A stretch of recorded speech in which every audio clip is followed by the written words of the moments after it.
I wish, but then it was never. During the subject period, we have said, based on the code of conduct of journalistic and mass media, the report therefore failed basic test of journalistic ethics and standard, and was stranded in what seemed to be a deliberate, malicious attempt to discredit and humiliate the National Police Service. We can only conclude, therefore, that this is also aimed at creating public pandemonium over the management of the security sector. It was not only false, but injurious to the stability of the country. The reporting, therefore, amounts to abuse of media freedom as stipulated in the Constitution and the Media Act of Kenya 2013. The unprecedented reforms in the National Police Service are provided zero tolerance approach to any malpractice as stipulated in the service standing orders, including all manner of malpractice, including corruption and all that.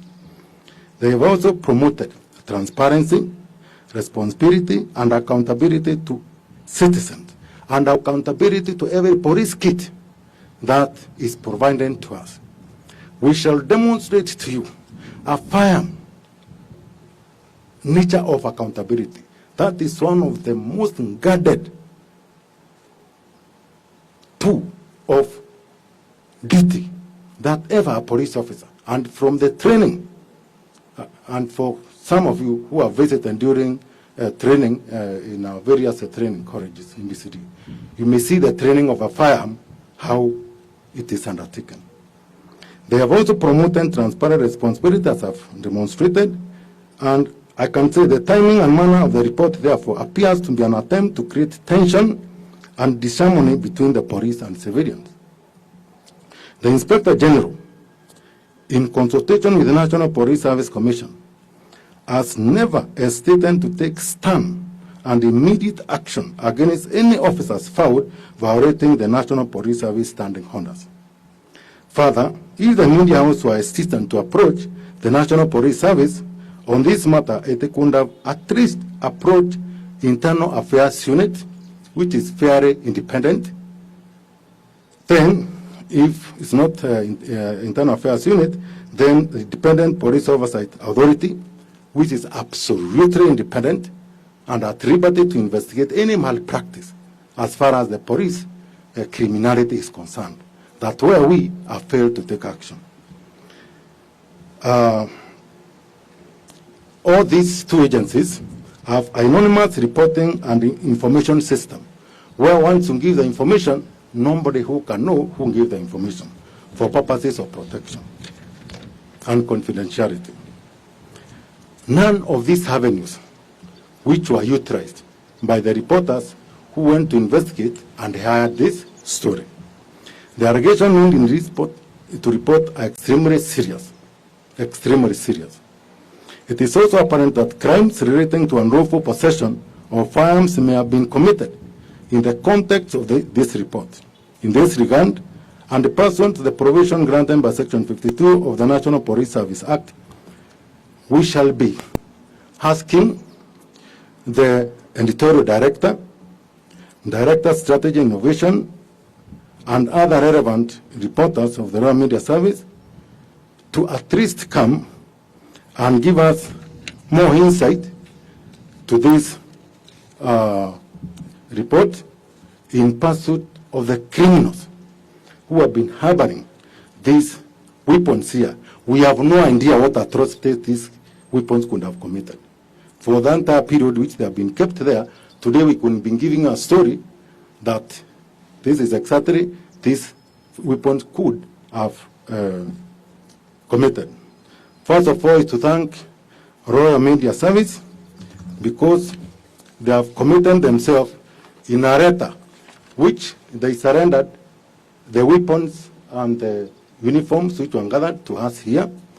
And if you see this letter, the entire story was that the police were behind this and the ones who gave out the weapon and the uniform.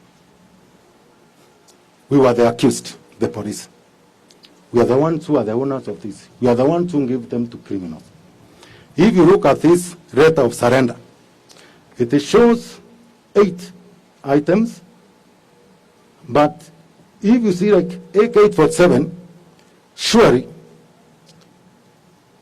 in all fairness, to say it's for a police farm, they could be having a police identification serial number, which they have confirmed belong to a police.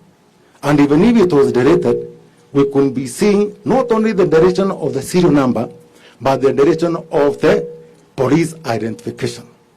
The expert is here, I'm going to show you, neither even the pistol, which actually I've seen it today in my lifetime. This is the first time I'm seeing that kind of a pistol.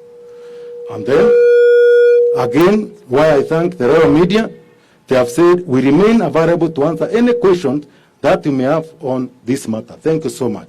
Because now we shall be seeking your assistance so that we can go to the bottom of this matter. And one thing which I may say before now I come and ask the expert really to demonstrate to you.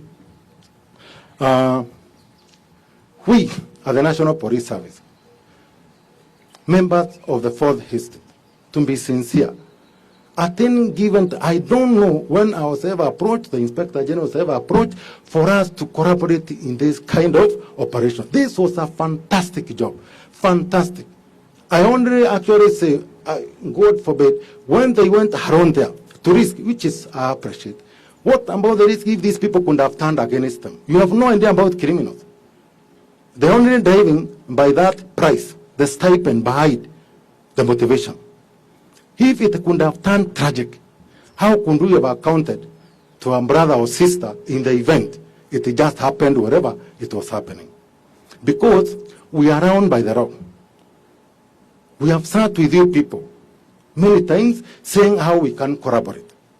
Then if we could say we came to seek collaboration on this operation and refused, at least even now I will not be standing with your presence here because I will be full of shame. And we have done so many operations with the media. You are the voice of the voiceless.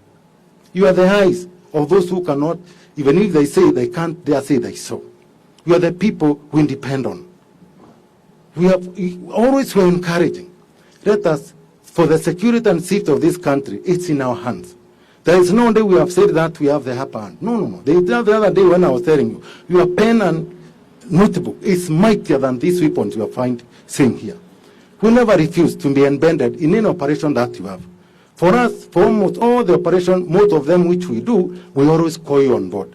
Please, let's go there. We even have hammered you, bulletproof, hammered headgear, and all that.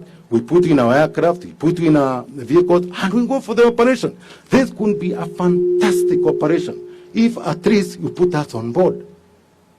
Fantastic. We won't be celebrating around because up to now we have no idea the crime these people could have committed. This is what we could be celebrating as fantastic journalists, of which we really encourage you. If another come, please come to us. We have the OCSs are down there, officers from the DCI, and the senior officers, we are there. We are there for you. If we return you back, then you have other means to do things because you have to account to the public. So, for now, I want to say about the uniform before I come to the weapons. First of all, is to acknowledge how many police officers have we arrested collaborating with the criminals. We shall be the last people to say that some band elements never collaborate with the criminals. Surely, we can't dare say that. All over the world, we have our own band happos. And we have demonstrated this. We have never taken a police officer who collaborates with a criminal, who gives firearms or hires them. We have never asked for a camera session in court. Even we alert you, we are going to be taking them to court. Please come and be with us. We want to expose them. And we have never hesitated. We share with you, our own police officers. If I can count how many cases, just the other day, even we have another case of Kiambu here, and another, there are so many cases which you can account for. You are my witnesses. Which commander can dare cover a police officer who gives a criminal a firearm? Which commander? And we are going to be told how these things are accounted for. Which commander I shan't to brief in me, because we are the ones who arrest them. We have our ballistic expert based in the DC headquarters. We have our chief hammer based at police headquarters. They track these firearms in the morning and in the evening. Any missing firearm to us is a cause for attention for all of us. Danger is outside there. If we miss a single firearm, which we cannot account for a single day. So we have mechanism. And that's why we arrest the police officers, they are sacked, and then they are given the punishment which is due for them, other than the National Police Service and in court.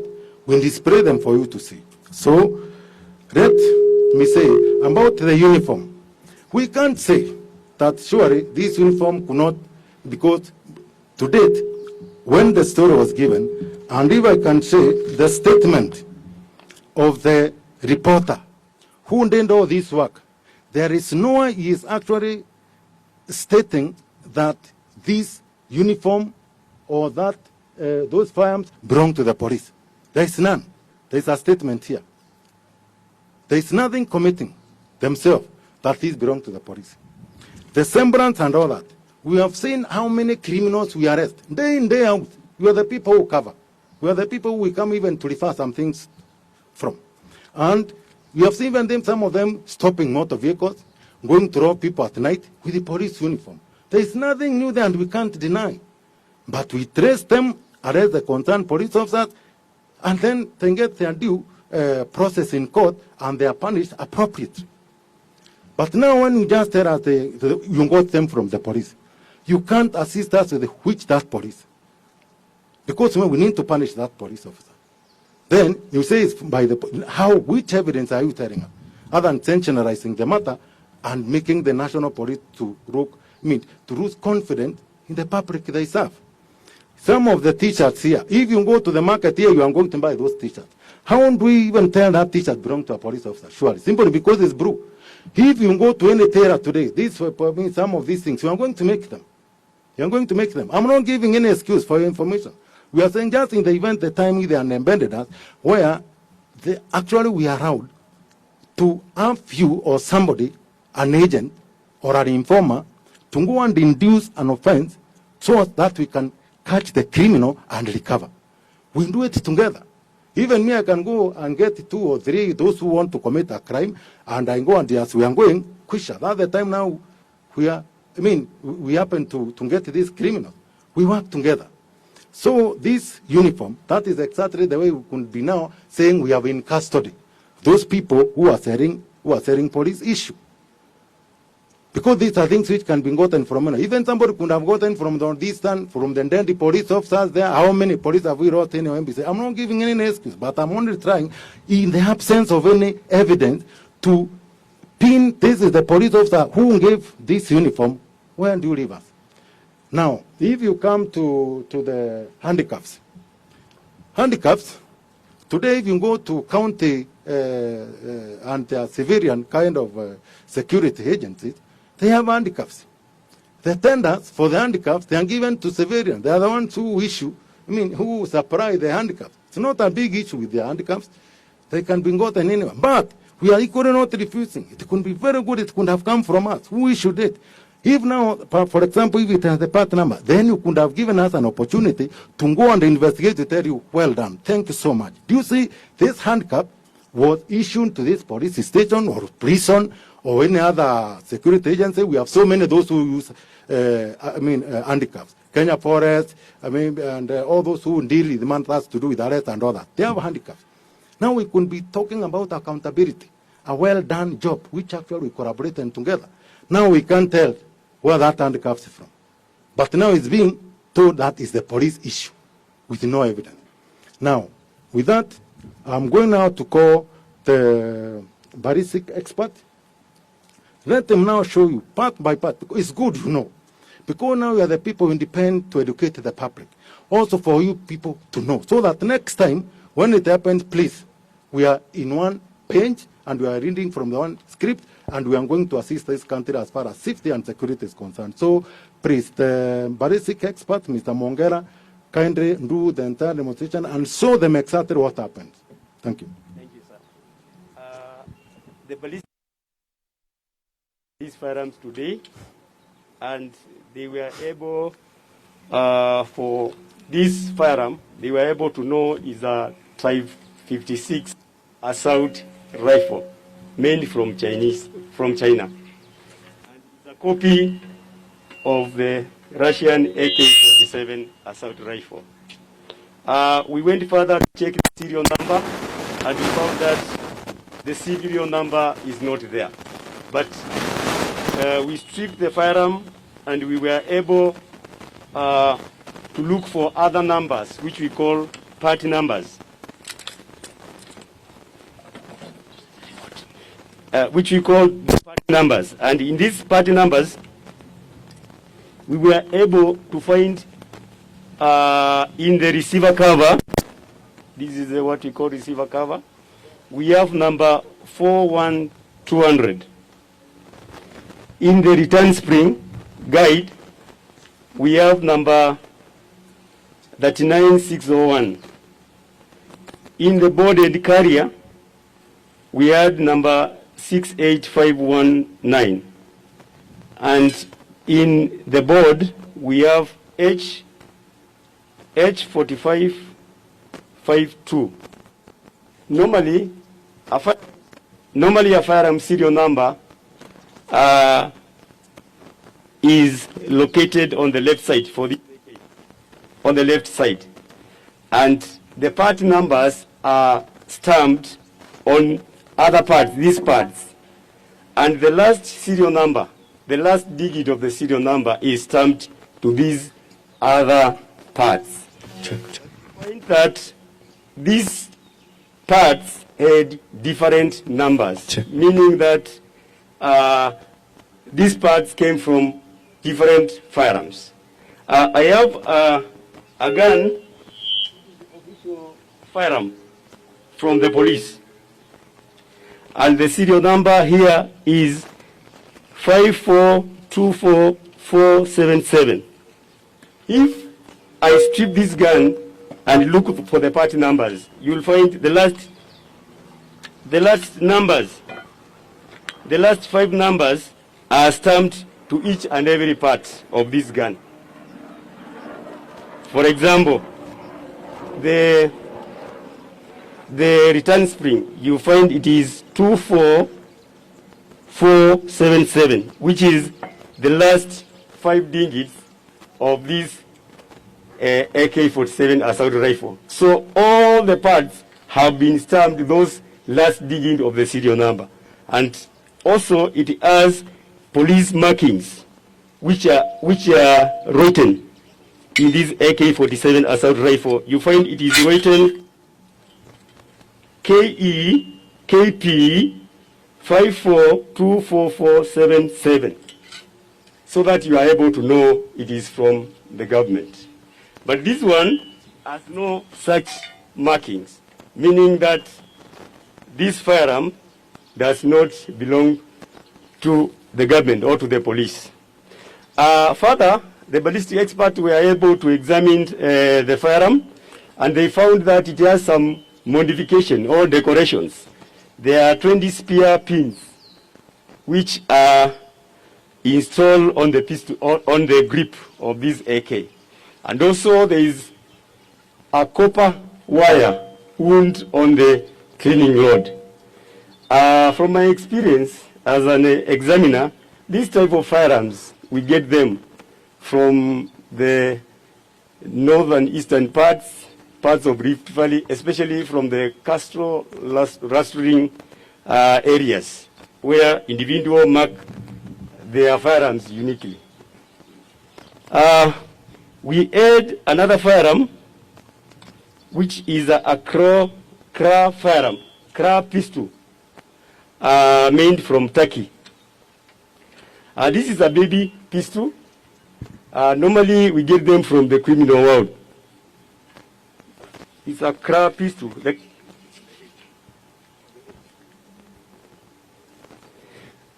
Normally, recently, we have been getting these type of firearms from the criminal world. And this is not a powerful pistol.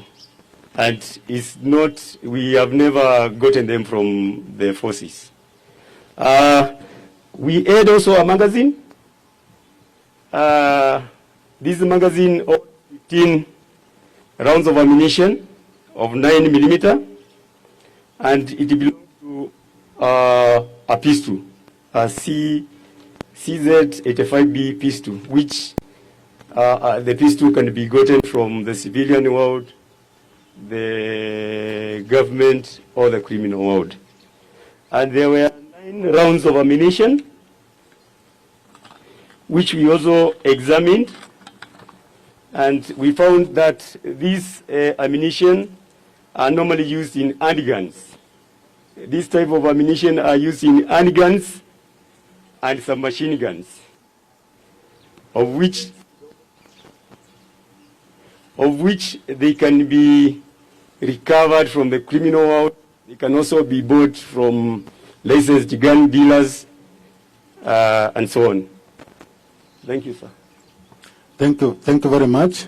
Now, we are going to take you through, this is for purposes of running, so that you can, on our behalf, please educate the public in case of any information which may come from their way.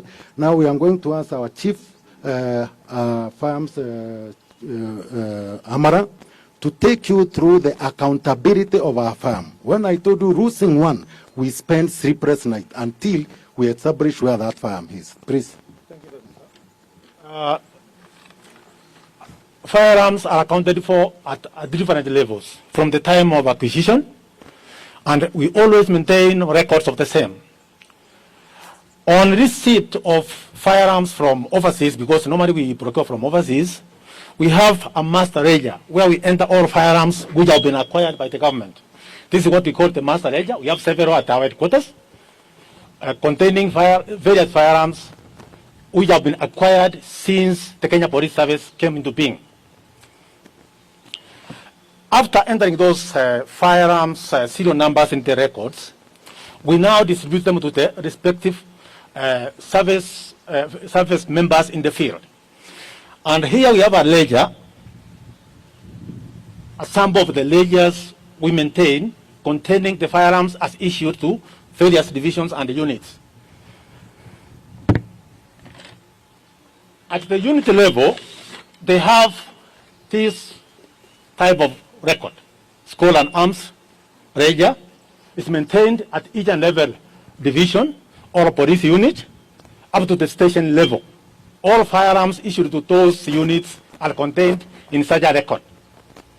These are permanent record at the division or station level, and these are permanent records at the headquarters level. And on the daily movement of firearms, police firearms, they must be entered in this type of record. It's called Arms Movement Book. The moment a police officer gets that firearm from armories, its details and the serial numbers of that firearms is indicated in this record. Until the time he returns it, it is also indicated that he has returned the firearm the way he took it. When issuing firearms to the field, we have government records. This is an issue forger. Whenever we are issuing firearms to the divisions, units in the field, they have to come with this kind of forger requesting for those firearms. And after ascertaining that they require those firearms, it is approved at the police headquarters, and they are issued with gate passes to access our storage facilities. And the officers in charge of those storage facilities issue those firearms as indicated in that approved issue forger. And the moment those officers who have received those firearms from the field get those firearms and they deliver them to their respective commands, they enter those details in this register. It's a permanent register at their level. And after that, that's when this one is used for the daily movement of police firearms. So you can see how accountable our systems are. From the time of acquisition up to the time you see officers in the streets with firearms. They don't just go to the armories and pick firearms and just go to the streets. They have to record in those records. So at all times, police firearms are accounted for, and sometimes if police firearms get lost or get stolen, a report is made and investigations begin immediately to ascertain, because for firearms, we don't spare any time in ensuring that we have found how that firearm got lost, and we endeavor to recover it. That's all. Thank you. Thank you so much. I want to talk beyond that, but I'm going to welcome one or two questions. Anybody who have a question, we are going to answer.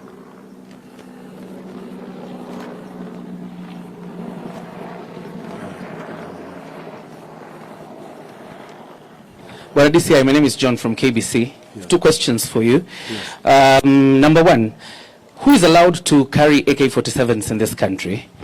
And of course, I had the ballistic expert talk about bandits. Where do these guns come from exactly? And have you been able to establish the source? And the follow-up question for me is that, by the DCI, like about 2 weeks ago, a crime was committed against a member of media, the Kenya Broadcasting Corporation, and from the reports you got is guns similar to this one. So have you been able to establish what kind of gun was used that time, and probably even update us on the status of investigation so far? Thank you so much. Who is allowed to own an AK-47? If you go to, for anybody, because I know quite a number of you are licensed firearms holders, I know that one very well, and even those who are interested equally to harm themselves, you are people in the field. You are entitled by the Constitution to own a firearm, all of you here. And what I can tell you for those, this is a prohibited firearm under the law, the laws of Kenya. They are only supposed to be owned by the legitimate forces of the country, but not to be under the hands of any civilian whatsoever. So it's already prohibited under law. Second question.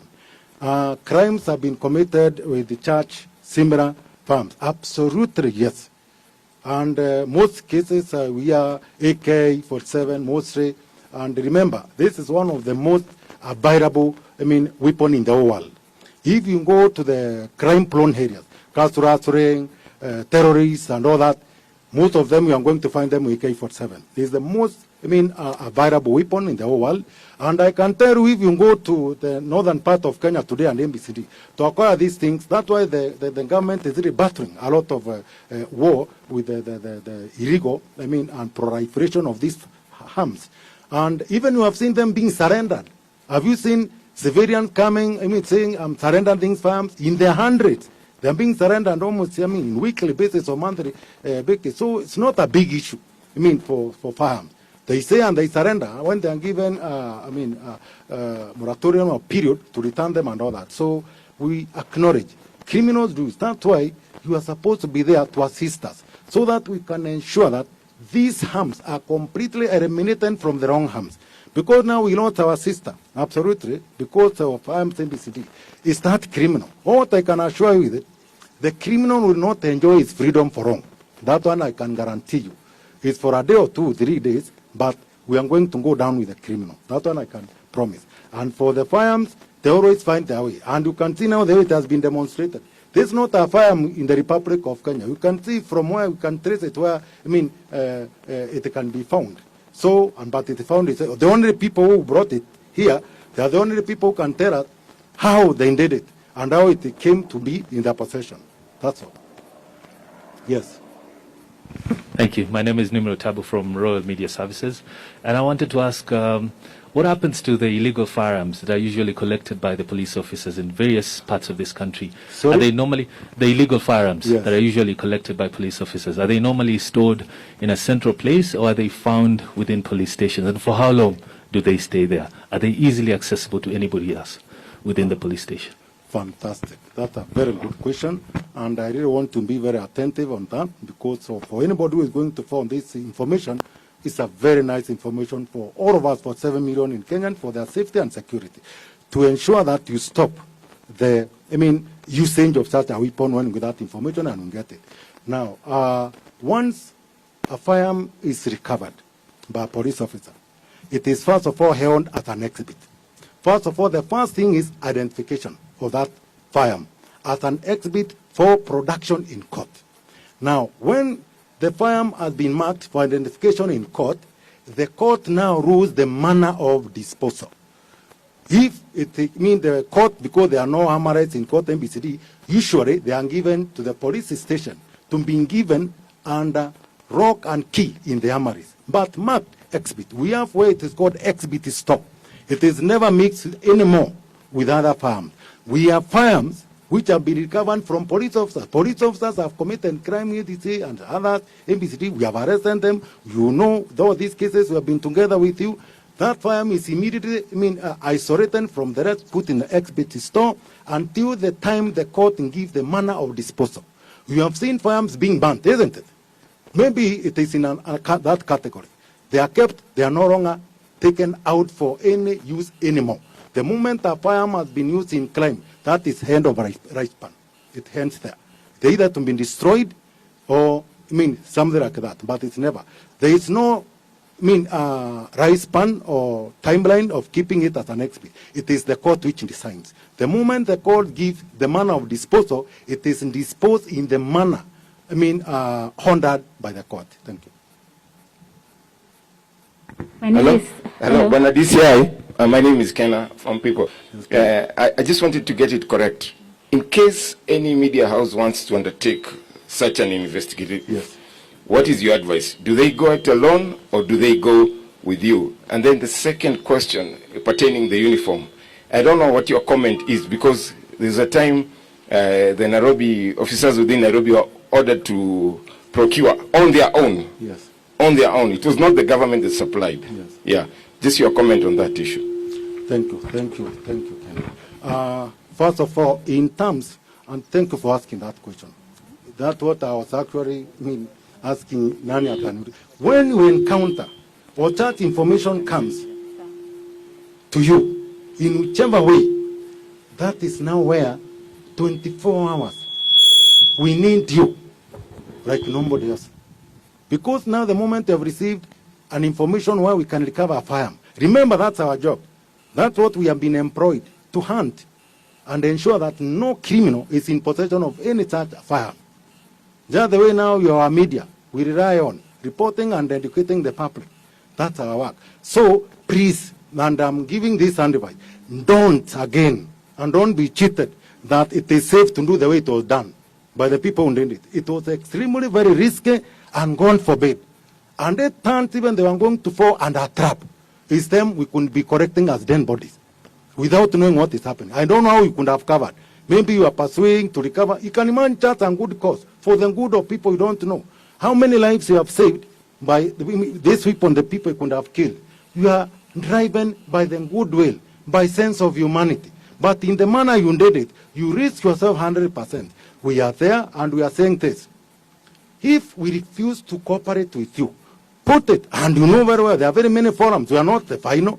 You people have so many forums. Say that this I refuse to cooperate with that, the IG refused to cooperate with that, or any other, commander or a police officer. That's why I was telling, I wish there was such, a proposal or a request. In fact, when I say how many of you we have gone out together, how many times do we call you? In fact, these are the kind of operation we drive. It's a drera. When we are together, we cover you proper and completely we keep up, because now you are the person who is being trusted by that informer. So we are there for you. It could even be filmed as we move from point A. I know what I've done. At times, even I used to have juniorists move with me all the way to Naivasha. And we do a great operation where even we are recovering, we are doing everything ABCD, and I tell them, if there is any exchange of fire, we have already taken security for you. Even if we go down, please, for you will be secure. Stay a little bit. So we secure you. So this is something so noble that we cannot refuse to cooperate with you. So please, if it comes, kindly engage us. And in the event of any difficulties, you have so many other people you can talk to. Thank you. And then we have talked about the uniform. Uniform, I'm telling you, you have seen even at times when there was an issue, even with the security companies, who were almost having similar uniform with the police. Today, you can have this confusion all over and all that. But no matter to do with uniform, uniform is a police issue. It's a kit. In fact, the moment you are given a police uniform, the moment you are retiring, You are supposed to return, even when I die myself, or I retire. I don't know which will come first. What you do is, first of all, that kit is supposed to be go and itemized one by one. And the chief firms and my colleagues that can bear me witness, CV and an MBCD. Even socks, forget about the t-shirt, it's listed. It must be returned. If it is not returned, even they owed my pension and all, the investigation and inquiry is opened. One sock is missing. One boot, no matter how old, if a boot gets sold, or a police uniform, a shirt or trouser gets sold, you return it and it's somewhere. It has no accountability. This shirt has been returned by number MBCD, and then you are given another issue. So there is accountability. It couldn't be killed. In the event there is no such stringent measures or control measures in place, it cannot be easy, let me tell you. That's why we see these things are not very easy. And when we say for sure, and to go and put a story when we have no consult, and there's so much you can run from us, it's not fair. Thank you. My name is Mary Wambui from the Daily Nation, and my question is, has the Directorate filed a complaint with the Complaints Commission regarding this matter? Sorry, please come again. Has the Directorate filed a complaint Yes. regarding this matter with the Complaints Commission? Maybe if you can remove just for the question and then answer it. So I'm asking, has the Directorate filed a complaint regarding this matter with the Complaints Commission? Thank you very much, madam. That one has been done by the relevant government agency. That one has been done. So I think we are done. A question here. Kwa majina naitwa Emmanuel Kilongi kutoka Sasa Radio, na naomba nisungumze kwa Kiswahili maana wengi wamezungumza katika King'eng'e. Nyinyi kama idara ya polisi ni mikakati ipi ambayo mmeweka kuhakikisha kwamba wafanyi biashara ambao wanauza haya makwanda sokoni yanaweza kuondolewa, ama ni nini ambacho mnapanga kufanya ndiposa mkaweze kuondoa nguo ama sare kama hizi katika mitaa ya mabanda huko nje? Asante. Asante sana. Nadhani hiyo ndilo swali la mwisho na nitajaribu kujibu. Kwanza ni kusema asante kwa kuniuliza hilo swali, ndio niambie watu. Kwa njia zile polisi wanatumia ndio tusipate hizi silaha mikononi ya majambazi ama mikononi ambayo wa ile watu kazi yao ni kungojea wale watu wametoa jasho na kukula jasho yao na kuwaua na kuwadhuru kwa njia mingi. Vile tumefanya, ukiangalia tumekuwa tukiimba wimbo kama sire namba tumepatiana, ambazo ukipatiana habari iko National Police Service, the IC3, and where we have already, vile tumesema ya kwamba kuna namba za polisi sile unaweza piga simu. Ukiona jambazi yote angaye yako na bunduki ama anatumia bunduki kwa njia zozote zile, kwa njia ya kisiri, unaweza kutupigia simu kwa njia hiyo ile unaweza kututumia, ama kwa habari yote hata ukikuja kwetu. Tuko na njia mingi sana zile tunatumianga. Hivi juzi hapa ndisa headquarters tuna namba tumepatiana itanga fichua kwa polisi.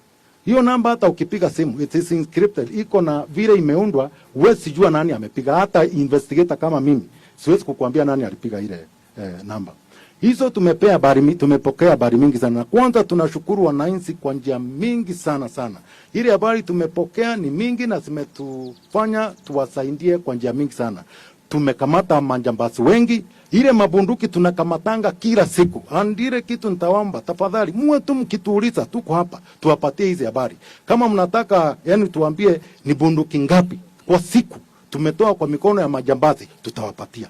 Na nikiwa ni majambazi wangapi tumeshika kwa siku, hata Kenya nzima, jioni ikifika hiyo ripoti yote, every commander yote atakuwa na ripoti kama hiyo. Kwa hivyo tuko na hizo njia ya kusema mwananchi yoyote pale akiona silaha hiyo ni adui yetu ya kila mtu, tafadhali tujulishe hiyo habari na sisi tutachukua hatua. Na wewe ambao unatupatia hiyo habari, hakuna mtu atajua. Kila Mwenyezi Mungu atakubariki, sababu kwa kupatia habari ya kutoa ile silaha kwa mikono ya jambazi, ujui ni watu wangapi wamepona kutokuwa. Hata wewe ingekuwa ni wewe ama mimi ndio umesaidia. Kwa hivyo ni jambo la kushirikiana wote kama watu ya magazeti na wananchi. Ni tumemaliza maswali tafadhali.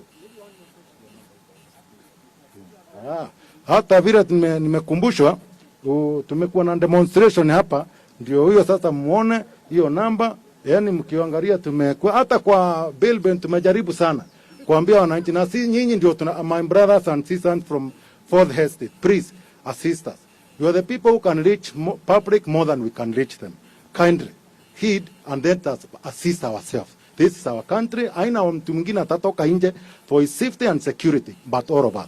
What beauty. The moment hata ukitoka kwa kazi saa 3, saa 4, curfew ikitoka, tunapatana pale, tunakula mali yetu polepole, hata tukiimba, tuimbe, tukwembi.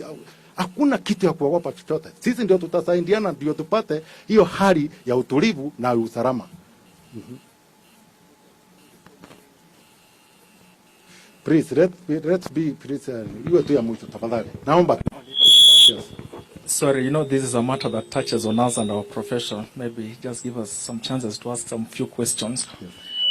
My name is Brian Obuya. I work for the Standard Media Group. And I've listened to you carefully, but there's one thing that I would like to hear from you. Yes. For avoidance of doubt. Yes. You've said that you've never seen a pistol like this in your entire police Yes. line. Yes. And you've said that, I don't know which one of these ones is made in Turkey. We did not talk about the handcuffs and whether the uniforms belong to the service. Is it therefore an indictment? Do you feel it's an indictment to the service that we have guns in the country that the country's top director of investigations has never seen, and we don't know how they came to the country? And then secondly, I would also like to know, for us who do this job, is the service unhappy that it was not involved, or they're unhappy that this type of revelations have been made? Remember, we also have ethical issues that bar us from revealing our sources. When we talk to the sources we talk to, it is an ethical matter. Yes. So I would like to know, what is your position? Those two things, so that you do not really attack us on that part, yes, but also remember that we also have an obligation to the, yes, public. Yes. Thank you. Very good. I'm going to answer that one, and maybe that is the last that I've given a chance. First of all, I say yes. I've never seen such a pistol in the National Police Service as an issue. Do you want to repeat that one 20 times? Now, I'm saying this. I'm repeating. I have never seen that pistol as a police issue in the National Police Service. I've never. So that one, are you satisfied with that? Second, about the revelation. Who is not happy when somebody recovers a firearm? It's in the manner that it was recovered, attributing the recovery that is the police who issued. Remember, giving false information is a crime and it's a sin, isn't it? There is absolutely nothing wrong. This is joy. This is supposed to be a national celebration for the people who undertook this one. But to attribute it and say is the police who are behind this. Fine, even in the uniform. At this uniform were given the police. Nobody will dispute about the recovery because they are here in press. That's why we brought them here, isn't it? But now when we say they were given by a police officer, even if now you are, given the advantage of not disclosing yourselves. Remember also police officers, do you know we are governed by the law? We are not supposed to disclose our informer equally. But now when we go to court, in as much as we are protected, do you know all these, most of the farms which are recovered by police officers, they are recovered through informers. Have we ever revealed a single informer? But we must stand the test of law, beyond any reasonable doubt, and we get that criminal jailed, isn't it? So there is what is supposed to be done, other than just covering your, the informer. The other basic part of the law to attribute and say this firearm belongs to Kinoti. Kinoti is the one who was issued with this firearm and then gave this criminal A. Are we together? We can even forget whoever gave you the information.